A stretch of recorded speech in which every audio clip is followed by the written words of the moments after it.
Hello, everyone. You're welcome. Good evening from wherever you're listening. You're listening to Early Intervention Matters podcast. Would like to welcome you to this podcast that helps parents and professionals and anyone associated with young children who are neurodiverse to make sense of childhood development, neurodiversity, and what really works when a child needs support.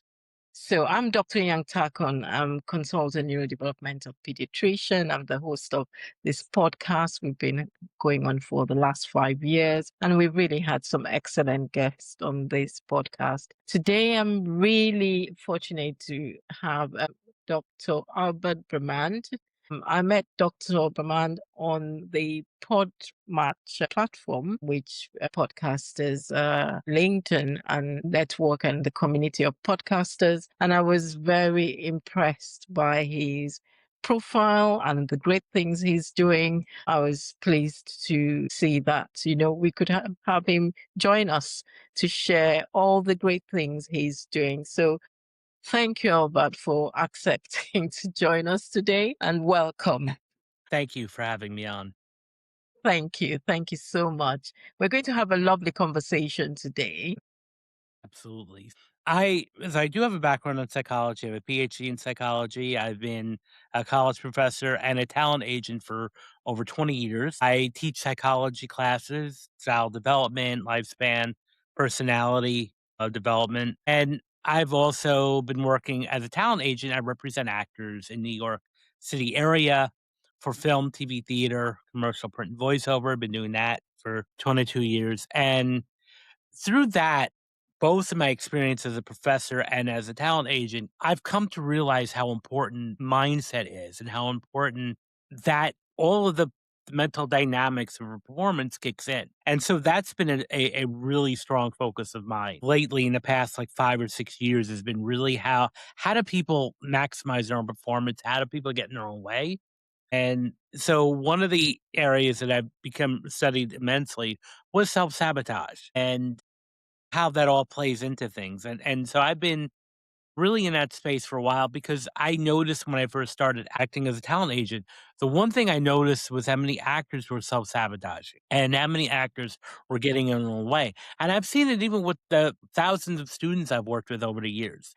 Some of them are really smart, some of them are really intelligent, but I don't think they believed it. And that was a big factor too, because some of them would drop out, some would stop coming to class and just stop doing the work when they really were capable. They really were talented. That really hits home with the young people I see. And I think that's one of the things that interested me in the work you were doing on mindset. When I read through your work and the scope of things you do, I felt this resonated with the young people I see because I see lots of young people who give up so easily and they think of themselves as not capable. Whereas if they had a different approach and saw things differently, they would do a lot better. So that's one of the things that really resonated with me, and I felt that families hearing this, people hearing this, there will be people in the audience who will listen and know that actually, what could I have done differently to get a different outcome? So I'm looking forward to us delving more into this in our conversation. So you've been working on that. You have written a book as well, which you were what I know that the title of the book is Rise Above the Script. So what do you mean by the script? And So, when does a child start writing one about themselves? When do people start writing a well, script about it's themselves? interesting because we started before the age of 8, actually. We start writing that concept of who we are. And I use the metaphor of a script because again, it's for actors. The book really initially was designed for that. And that's one thing that they know very well is scripts. But I'm not talking about the physical script that that an actor would read. I'm talking about the script that we take internalized daily about who that Hmm. dictates who we are, how we approach problems, how we approach life. And it's about overcoming those limitations and overcoming those self-imposed limitations. We write a lot of the things that we feel are obstacles, a lot of times are self-imposed. Mm. And so if we change the language that we use, we change our internal script. And we can then start to achieve a whole lot more.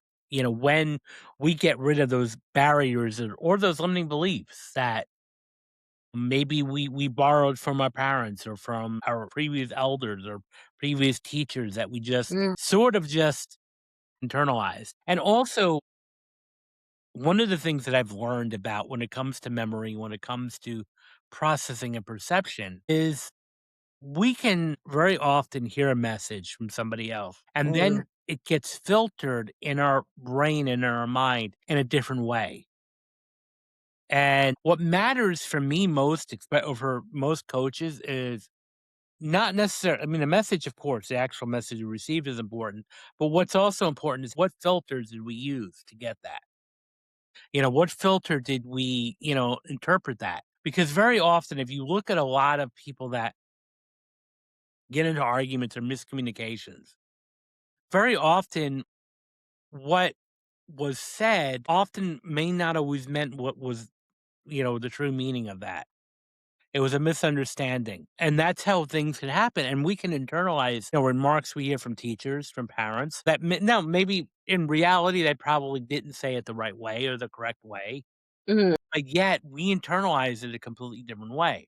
For me, and I'll speak a little, get a little bit vulnerable here. When I was 6 years old, I remember having a conversation with my mom, and I'm the youngest of five, but I'm the only one that was born between my mother and father. My father was married twice before he married my mother. So he had children from other marriages. But I was the only one from the union. I remember when I was 6, I asked my mom, why was that the case? Why didn't I have another immediate brother or sister? And she turned nonchalantly and said, I never really wanted to have kids. Now, that to me, if you look at it, you strip it down from Yeah. a strict linguistic way, there's nothing malignant in that or nothing toxic in that. She was just being honest. I never really wanted to have kids. But my 6-year-old mind Yeah. took that a whole different way. Yeah. It really took, years of analysis to figure out what I took that as, and what my 6-year-old brain took that as. I'm not wanted. Yeah. I was an accident. My parents, I come from a very loving family. They never gave me directly that indication, but it was carried with me for most of my young life was I'm Yeah. not wanted. And so that led me to kind of really begin to understand how powerful the mind is, both for good and for the negative, about how things can, Mm. innocent, benign remarks Mm. can be interpreted into really full blown limiting beliefs.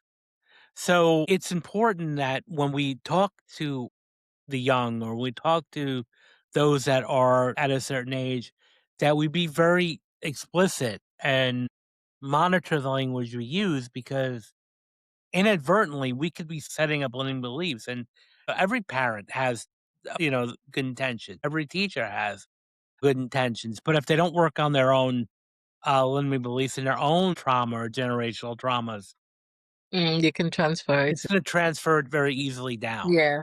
and without them even realizing what they're doing. Yeah. And so, and that's what me too, because on both sides of my family, there's generational trauma on my mom's side and my father's side. And unfortunately, the kids are the ones that inherit that.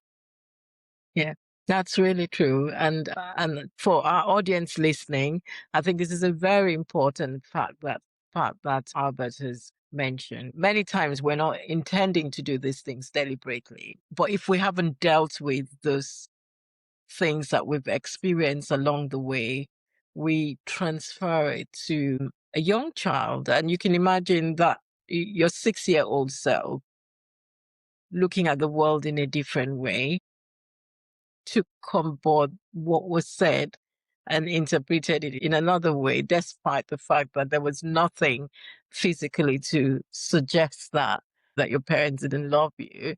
But because of what you heard, it just went through to your brain. So as families, as parents, the developmental period is very, very important. Children are seeing and learning, the brain is being wired and very readily takes on things, information, stores it in the memory. And so we need to be careful about what we are saying and doing around children.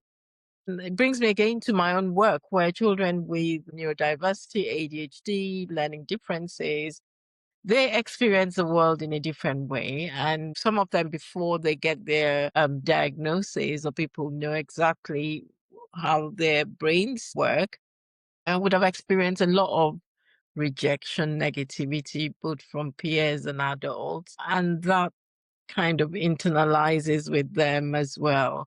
So, again, what's been your experience when you have looked at things from people who are neurodiverse and that internal script? Well, the important thing is when we're looking at people that are neurodiverse, the important thing to know is that that has nothing to do with their intellectual processing, their capabilities. Some of them are incredibly bright. Some of you could even be like work in Silicon Valley that are top engineers, so it has nothing to do with that. And that's the important thing to know. It's just they process information differently. Yeah. And again, in my case, that innocent, benign remark I heard from my mom was filtered in a unique way. So Mm. when we're working with people that are neurodivergent, the important thing is number one, treat them like people, respect them fully. That's the important thing. And, and anybody who's listening who might feel that they're classified as neurodivergent, understand this. It is not who you are. It's something that you share. And that's the important thing when we look at people that have any type of ability, special ability. I don't even like to sometimes call it a disability. What superpower you have. The important thing is to know that that is only something you have. So a lot of times we talk about people like, we attach an identity. Like I'm ADHD or I'm autistic. No, you're somebody who has this condition. Yeah. You're not that condition. Yeah. And that's the one thing we have to watch and sanitize the language we use when we're talking with people that are that who have neurodivergent, capabilities. Is that one? It's a superpower to work with them, and not everybody learns the same way. Not everybody processes information Yeah. the same way. Yeah. Someone who is neurodiverse may learn in better environments where there's a lot of other background noise. Like for example, for me, I learn better when I'm listening to music or if I Hmm. have something in the background. Some people may be disturbed by that. Some people may not learn that way. And I think the limitations with our educational system today, at least in America, is we have the mentality of a one size fits all, and that is so out to date.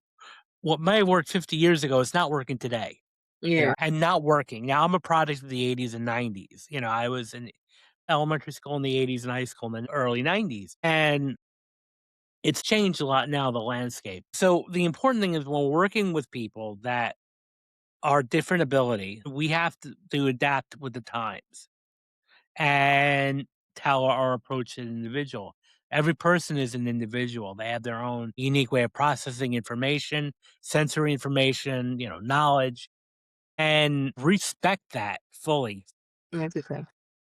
So the important thing is to just respect that in a sense Hmm. and respect the way of doing things.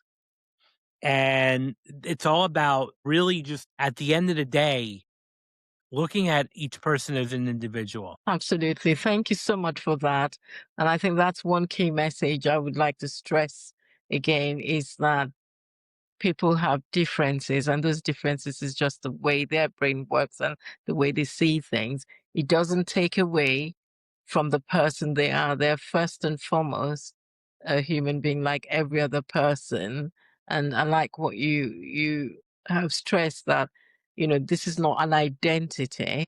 It is what they have. And so people should think about that first and not think I can say anything to them without there being any consequences.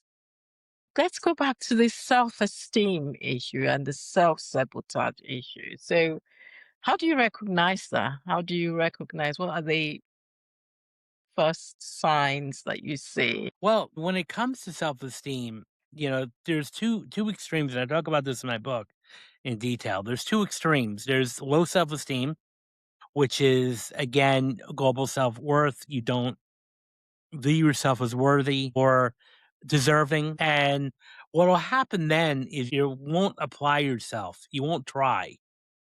And this is why I think we have a high dropout rate in at least in America from high schools and from college. And a lot of it has to do with self-esteem and self-worth and your self-identity. Now, the other extreme of that is what I sometimes call toxic high self-esteem, or like even a false self-esteem, where arrogance comes in, or being pompous and being what we call a blowhard. In reality, what's really underneath that is a fragility there. And it's really like, okay, we're almost diving into the low self-esteem again. Because when somebody has like really that level of fragility, whenever you try to give them constructive feedback, Mm, they get really anxious about that, mm, really nervous about that. They get really defensive, and they'll get angry mm, over time. They'll get angry, and they're going to sometimes lash out or become very defensive. mm. And so you begin to see those kind of Yeah, behaviors. when you're that way, it prevents you from being coachable. It prevents you from evolving or learning, and that will lead to self-sabotage because again, it's going to get you out of rooms and keep you out of opportunities. Yeah. So, and self-esteem is very important, starts at home. What's really important, and then I'm going to go on a generational angle too, because if mom or dad has low self-esteem, very often that's going to transfer to the child. Right. That's very important for parents listening. So a lot of parents, when they come into the clinic and they're talking about self-esteem, and that's really what you've said now is just making me also think about the fact that we should what are the parents' self-esteem like? Because that could be a reflection on how the child is perceiving themselves. Do you find that in households where parents have good self-esteem, that the outcomes, the children present differently? Sometimes because the parents, if they're not fully engaged, they could have high self-esteem, but if they not be fully present in a child's life. Just because the parents live with the child or in the same household, they may not always be fully present or Yeah. attuned to what's going on. And also, there's other factors too. One of the things that's really important, especially for your preschool, elementary school, and high school students, is peer acceptance. What is their peer life like? Are they neglected? Are they being bullied? Are they being ostracized? Or are they being accepted? Because if you're being ostracized or bullied, that's going to impact on your self esteem too. Yes. And the parents need to be present actually to be able to know when, because again, it works both ways. If the parents are not fully present and engaging and knowing when the child is experiencing that. Yeah. And that's when we have to calibrate and look at, okay, what are the emotional changes? If you're driving your kid off to school and your kid starts crying and kicking and screaming, I don't want to go. Obviously, they have to go. But what's important to do is, okay, what's the source of that? Why are they getting so upset about going? Hmm. They could now, just natural, they don't may not wanna get up and go every morning, but if they're really protesting, that's something that a parent should be investigating. Is a child being bullied? Is a child being picked on by whether their peers or by a teacher?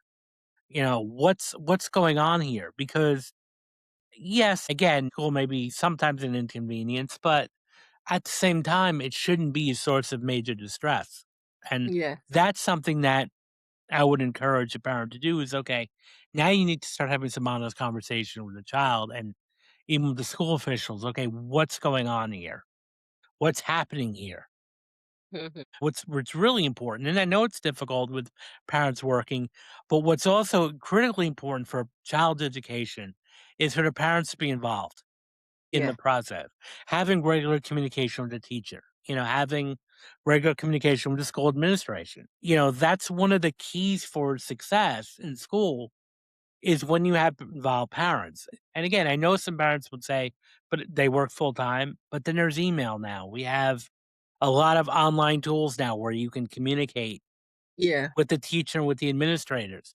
So that should be going on constantly, like having a good engagement and communication. And this way, when problems do begin, they can be handled rather than going into full fledged problems, Yeah. later on. If there's any issue that starts coming up, that can be dealt with. I agree with you completely because we have several children, and what you described about children not wanting to go to school or being distressed when it's time to go to school or school refusal has resulted in some children completely not wanting to go to school and then being taken off the school roll and being home educated. Some of the difficulties with that usually is the reintegration of those children back into school can be difficult because again, that self-esteem has gone down throughout that period, and there's nothing really being done in the interim while they're away to help with building that self-esteem. So the same difficulties do come up when they go back or their attempts to get them back to school. And I have quite a lot of children on my cohort in my clinic list or children I see who have left school. And it's been a gradual thing. It's like not wanting to go in, school refusal. And some of them would say to me, I hate school. I don't want to go to school. I'm happy at home. And I think when we haven't looked at the impact this is having on their self-esteem and what goes on when they get into adulthood, we don't really recognize the impact of self-esteem and why it's so important. And so that's why I'm really pleased that you are bringing this to the forefront to help people recognize on time we live in societies where lots of families are working and people are working full time. Some parents are doing more than one job, and so they hardly have the time to spend with the child. They come in and barely see the child for a bit. They just say hello, how is school, bye. And Yeah. that goes on. I don't know whether that's the same in America, but here in the UK, we do get lots of parents like that. Yeah, well, it becomes like automatic pilot. It's like, well, Yeah, how was your day? It was fine. How was school? Fine. Okay, gonna go back to cooking dinner or going back to doing it. And what we have to also pay attention when we're, especially with kids, is that or teens, they may not have the capability to know what's going on. So we have to do almost become detectives in a sense. It's like, yes, what is their tone of voice? What is their body posture? If they're saying fine and smiling and genuinely fine, okay, that they may have a good day. But if they're saying fine and looking away from you, looking down, frowning, like changing the subject, that's a time to say something it needs to be investigated here.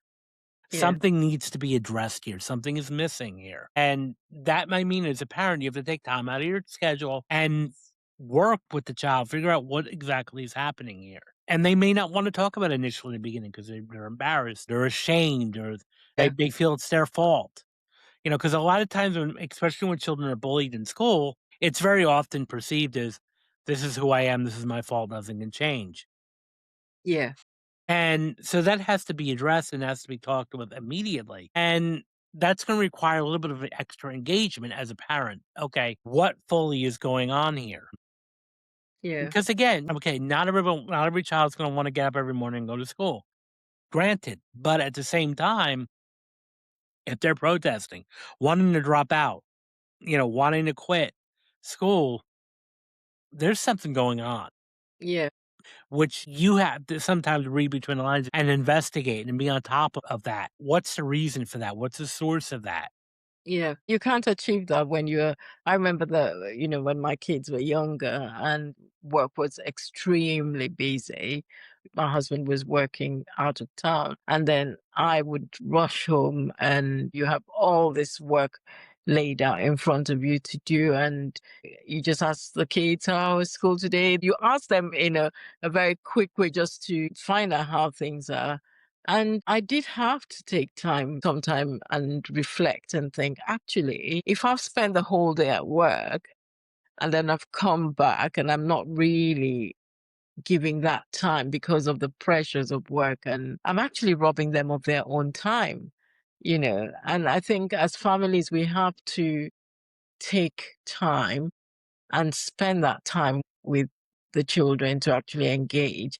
And that happened for one of my daughters because, at the time she had been going through some anxious moments, but until I was able to really be in that headspace to be able to engage and listen, I couldn't unpick that. But when I was able to have that time, I was better able to do that. And then she actually felt better that she could talk to me. She could open up and talk about her worries. And I realized that actually, because she had been seeing you as a very busy parent, she hadn't had the time to really engage and talk to you about it.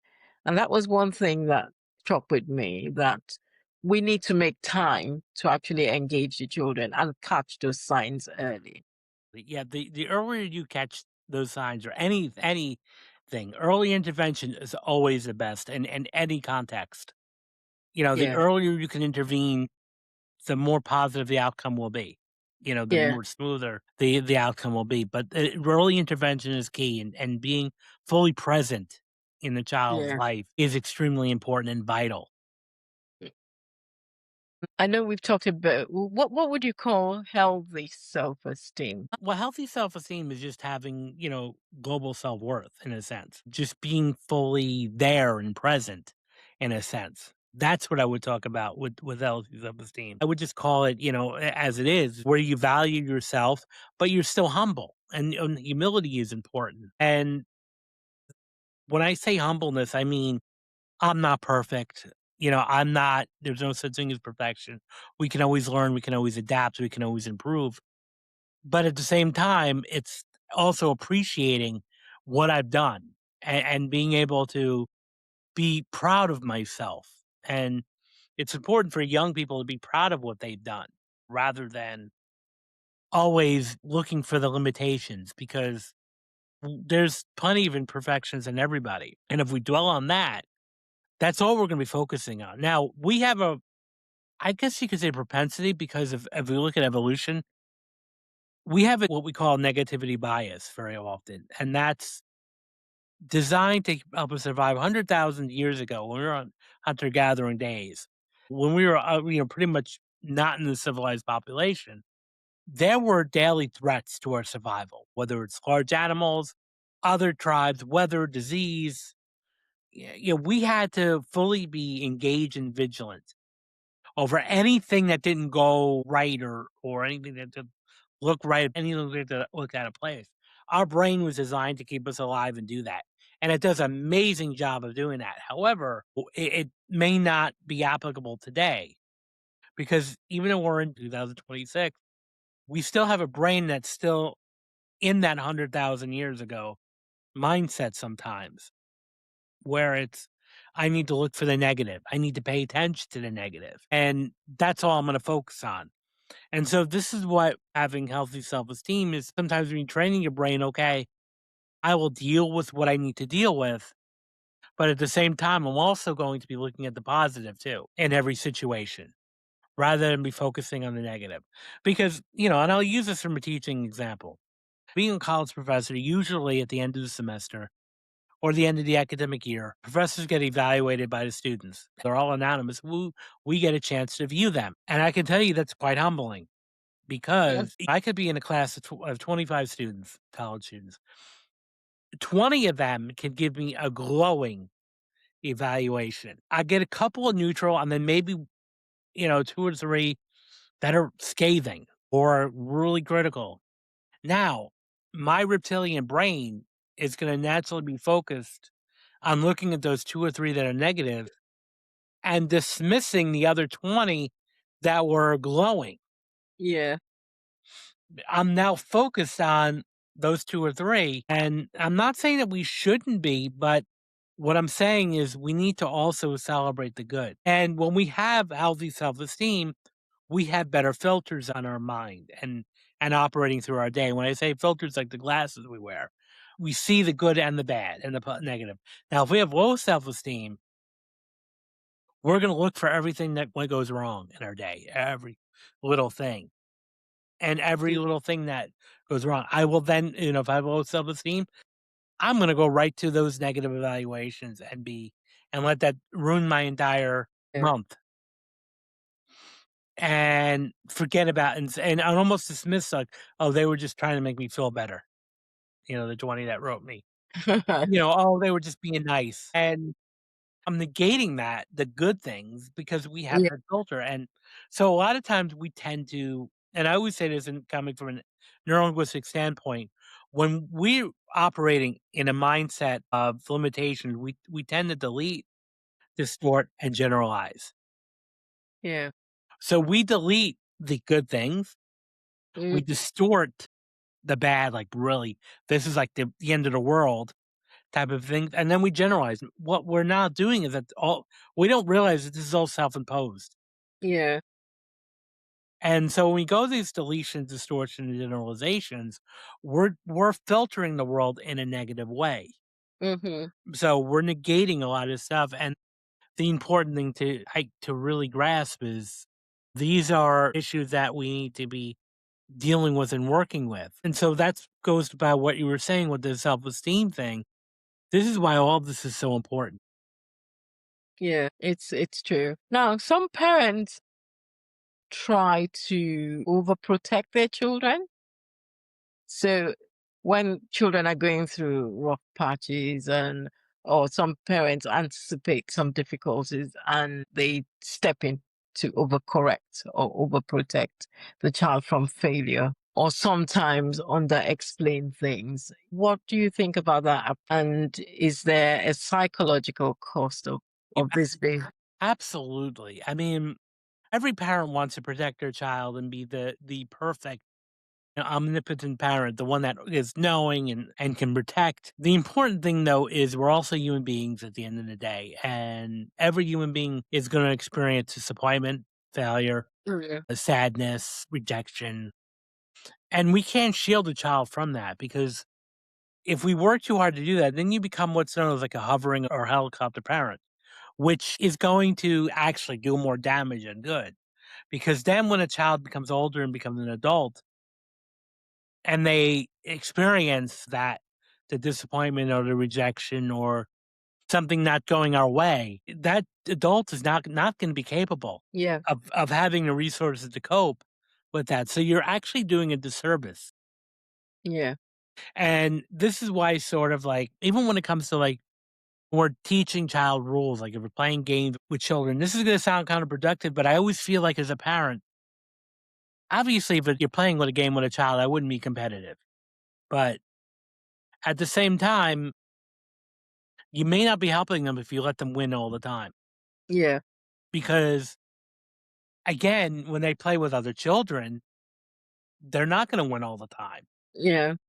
And they're not going to be able to cope with that. And when they're not able to cope with that, that's going to stunt their emotional growth, which is then going to get them ostracized from their peers. Because one of the biggest reasons why children get ostracized or picked on or bullied is their own emotional state, their own Hmm. socio-emotional state and social-emotional skills. So they're actually, again, sometimes drawing negative attention to themselves by being very emotionally reactive.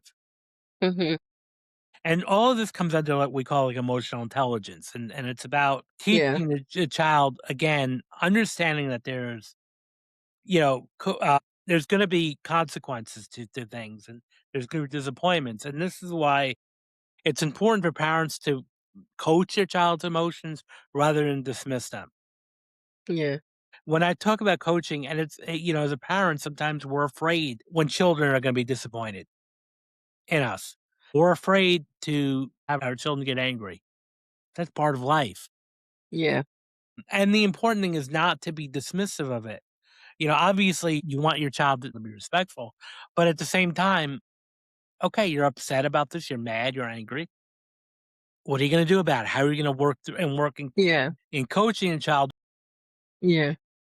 rather than because we all grew up in the old school parenting. "Stop crying, I'll give you something to cry about," or "Don't you roll your eyes at me." Again, it might have worked in, an authoritarian times, but it's not working now, and, okay, let's talk through it. You're upset, why? So now how are you gonna handle that? So we operate from more of a dismissing their emotions to coaching through their emotions. And again, Cool. Yeah. every child is gonna experience disappointment. Every child's gonna experience sadness. Every child's gonna experience rejection. That's an inevitable part of life. But what's possible is how they handle that, and how they balance themselves up and dust themselves off and move on. Mm. And that's why it's important to come from the environment of emotion coaching rather than dismissing their emotion. That's important. So parents should not always want to prevent the child from experiencing emotions because it's got consequences. And what kind of consequences do we see when children haven't learned how to handle those emotions Well, earlier?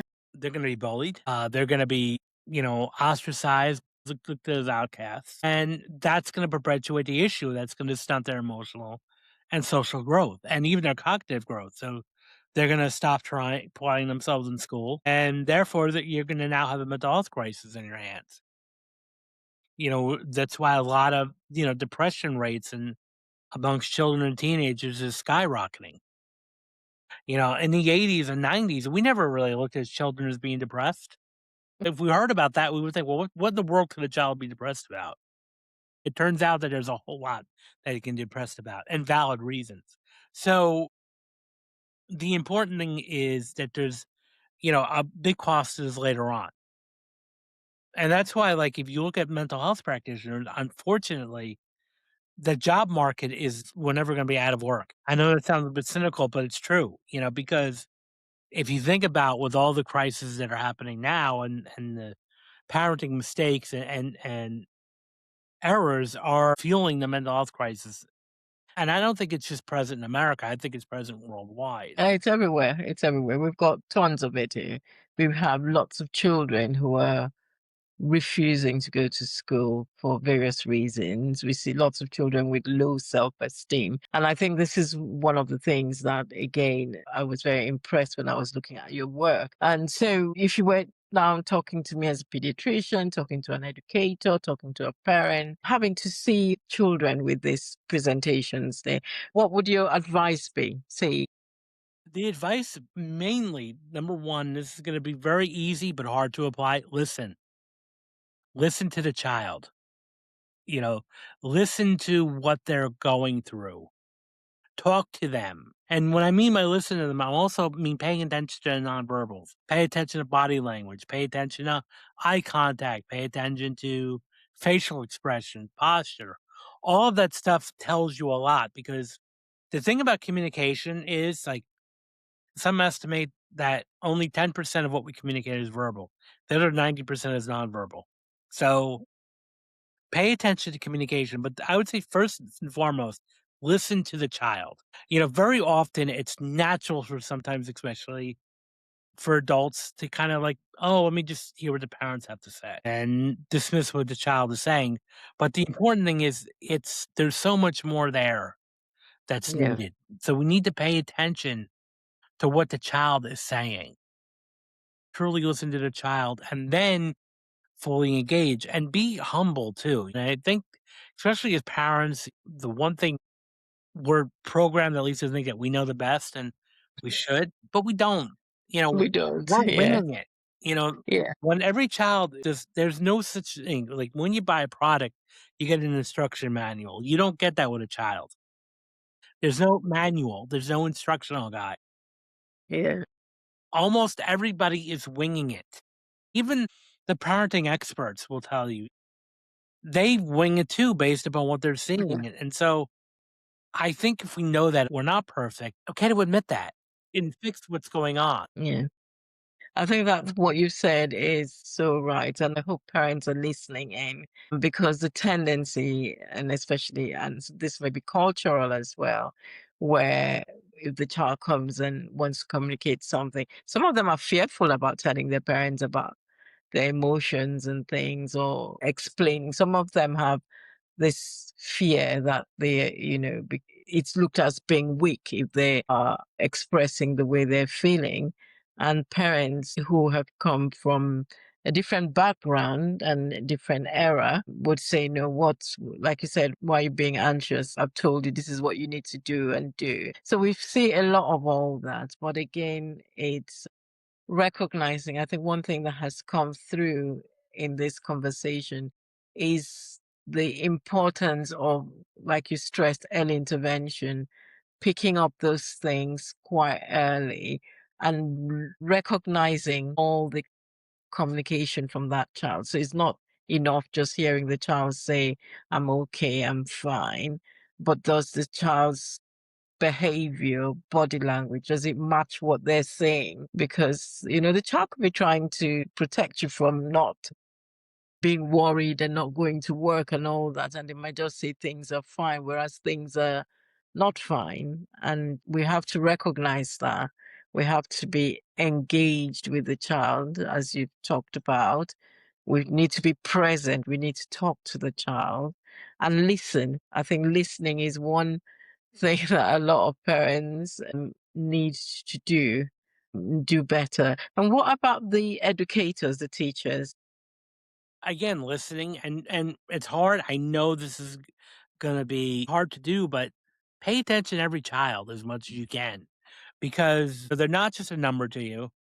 Pay attention to what's going on. If you notice any changes, look at their baseline behavior, obviously. What are they typically doing? But then if there's changes in their behavior, they become more withdrawn. Are they suddenly acting out in class? Are they grade slipping? These are things that you should be on top of. And then immediately when you see a change happening, instead of like trying to find fault and say, "Okay, Johnny, I notice this is going on here. Your grades are what's going on? Talk to me. What can I do to help?"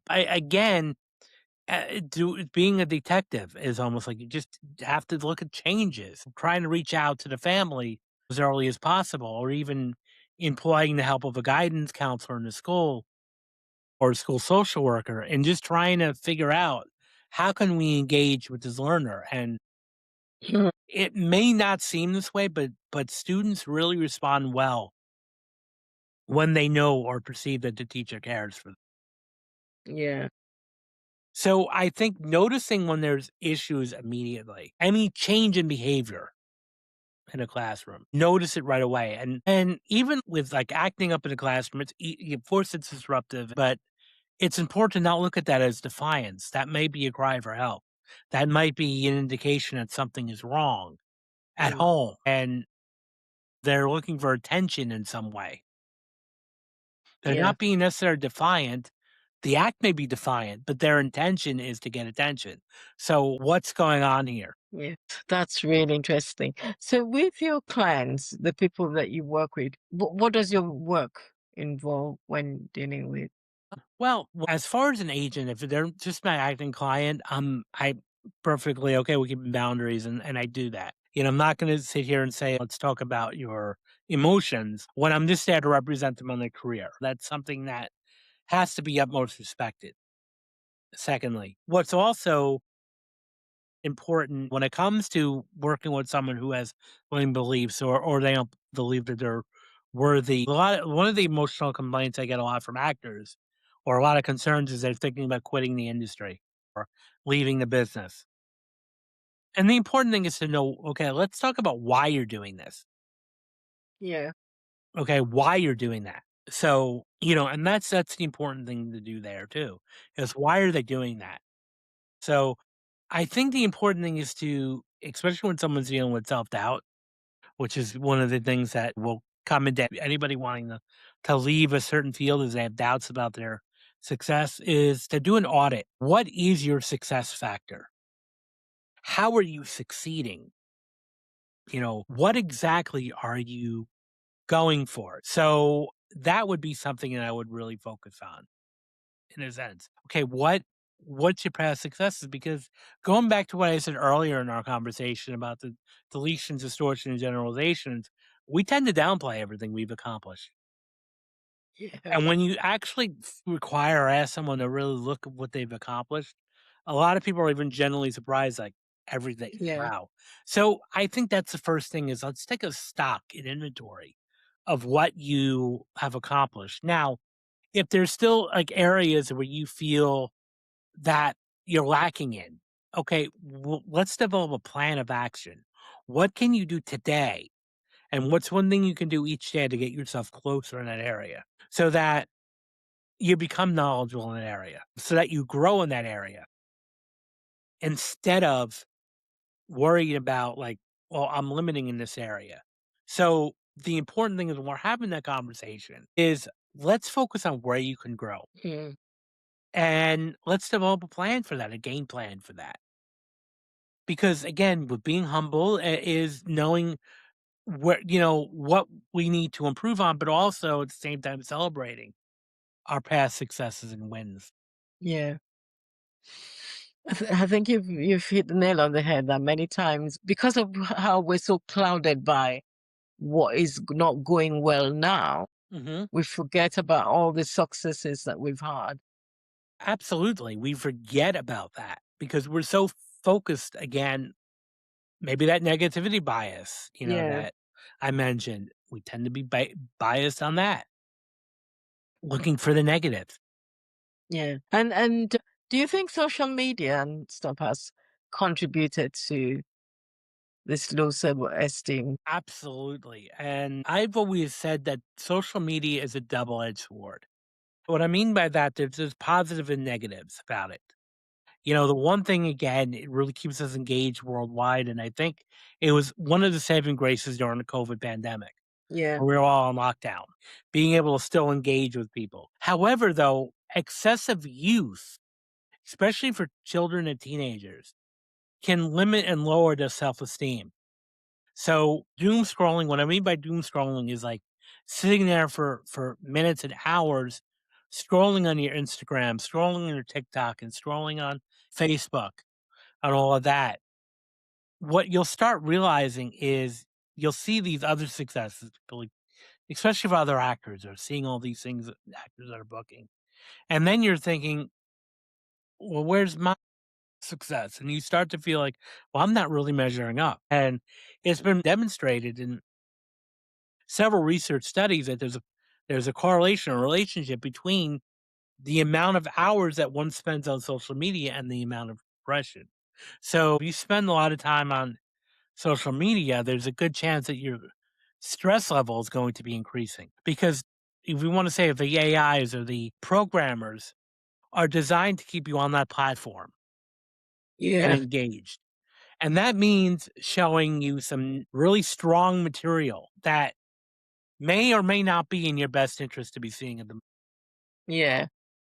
And then you just become more addicted to the platform. And that's why you see a lot of not just kids and teenagers, but adults that are living on their cell phone. They're constantly, you know, they're not engaging with human beings anymore. Yeah. I think that's a very good point you've raised. And I think that this is a good point for families because these days, if you're not careful and you do not check it, you can, and that's what a lot of kids are getting onto devices much younger than they used to Yes. before. And they are spending a lot of time. That's the mode of communication a lot of them have. They're not really engaging with physical people Yeah. as much as they used to do in my younger days and so people would rather leave on the on the phones and Yeah. I mean, communicate with people. I'm dating myself here, but being from a Gen X population, I didn't have my cell phone until I was in my early 20s. And I'm kind of thankful for that. A lot of things I respect in families is that they'll have a no device policy for an hour or an hour and a half. That like, let's say you're gonna sit at a dinner table, everyone has to put their phones in a box in the other room, for at least for that hour or 90 minutes, because that Exactly. forces you to be engaged. And now we're seeing a lot of people that are uncomfortable with having conversation with the real people. Yes. 14 years ago, we had a hurricane in the East Coast of the United States, Hurricane Sandy. A lot of people lost power for over a week. Now, of course, if you have no power, you have no Wi-Fi and no signal. They survived. Not only did they survive, but people were like, really freaking out. Like, what do I do? I'm like, I don't know, talk to people, go outside, talk, engage with people, read a book. There's plenty of things you can do, but it's just amazing how we think that little device becomes our Controls life. you. It's now controlling everyone. It's true. It's true. But this is something that parents need to be aware of because it makes it more difficult for children to have those conversations. If the parents are also glued to the screens, they're not going to be able to have the talk with them. The child is also glued to the screen. So you can come to households where everybody's glued to the screen and not really engaging. And so even when they have that free time, they're not using it to engage with each other, and this is something we need to be aware of as families. So, Albert, it's been an interesting and really great conversation. Just as we end, if we come across children who feel that they do not quite fit in and that child is getting that perspective of ruling themselves out, they can't do anything because they just do not fit in, what do you want parents or people working with them to approach helping that child? Because that's the narrative they've given themselves, that they can't do anything, they don't fit in. Yeah. Well, the important thing is to listen to your child. And this is where parents have to sometimes put their pride aside. If the child is really having a difficult time, then it may be time to have a conversation about seeking professional help. Yeah. And it's not about you as a failure as a parent at all.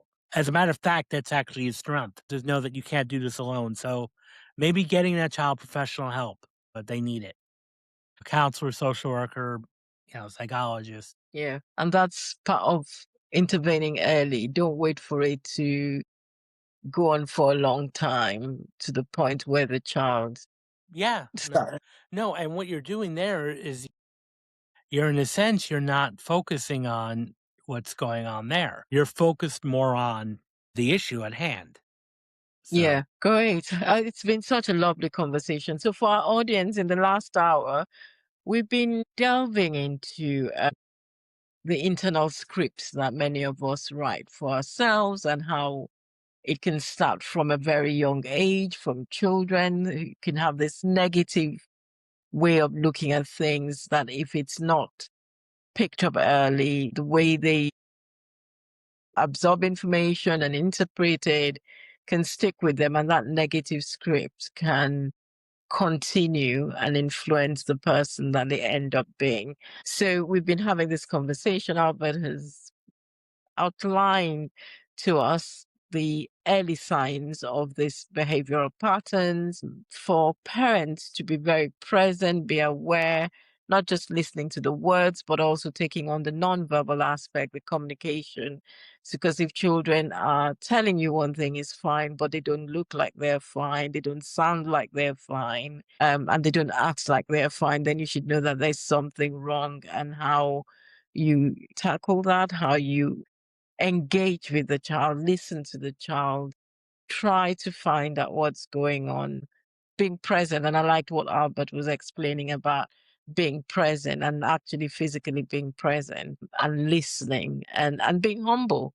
I think he mentioned humility a few times, which is very important because as parents, many times we feel that we know it all. We will tell the child what to do and the child needs to do that.